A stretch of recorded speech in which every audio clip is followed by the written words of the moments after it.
Percy Jodry. I've had a fairly long career in the video game industry to this point. My phone is ringing. I've been making video games for 15 years, and I ran a video game studio with a friend of mine for 8. And I've been pursuing this virtual reality industry for the last year. And now I've just merged with Catron.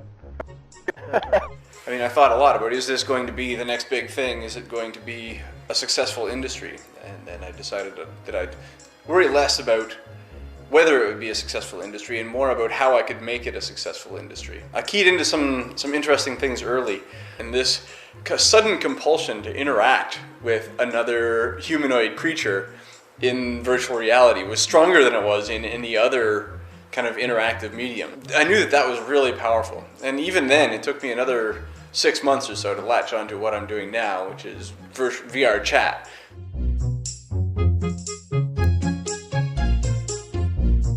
The original creator of VR chat, his name is Graham Gaylor. He's my partner now. He put this out there, and a few people tried it, and he keyed into something, the same thing that I had. Interacting with other people in natural ways in virtual reality is the strength of the medium.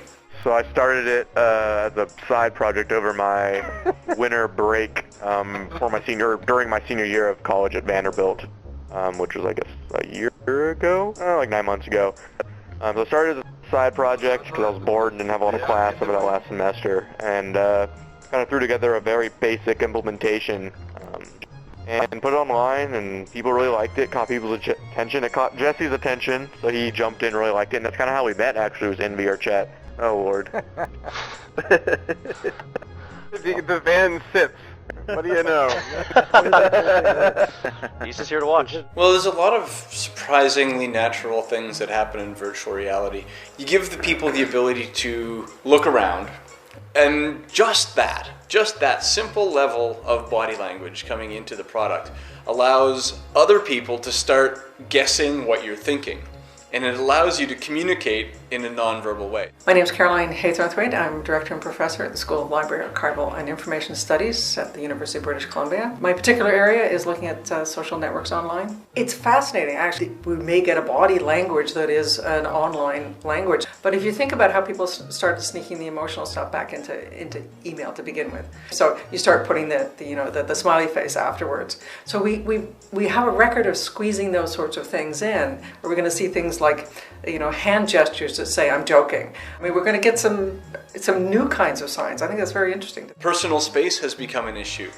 If you crowd up against somebody too close, they'll back away because it's uncomfortable in virtual reality. In virtual reality, you want to preserve your personal space. And one of the things that I think is actually interesting about the VR aspect is that up to now we've been pretty much disembodied. What can the space do for us? If the body language comes in from the VR chat, then that's something we can use in real space. You can see this weird kind of real-world behavior that people are doing completely unconsciously in virtual reality just because it makes their virtual reality experience match up with their real-world expectations. Virtual reality is the second best way to interact with another person. Face-to-face is best. Virtual reality is second best. It can really make you feel like you're sharing space and time with another person that you might not be able to see very often.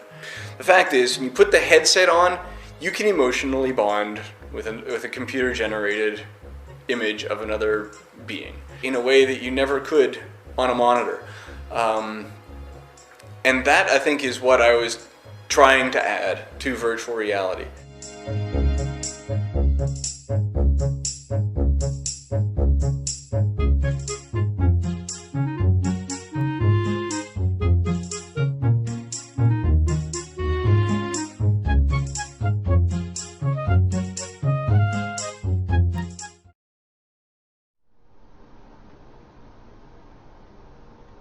So what'd you do in VR chat tonight? Oh, we all stared at each other in the mirror and looked at each other's heads.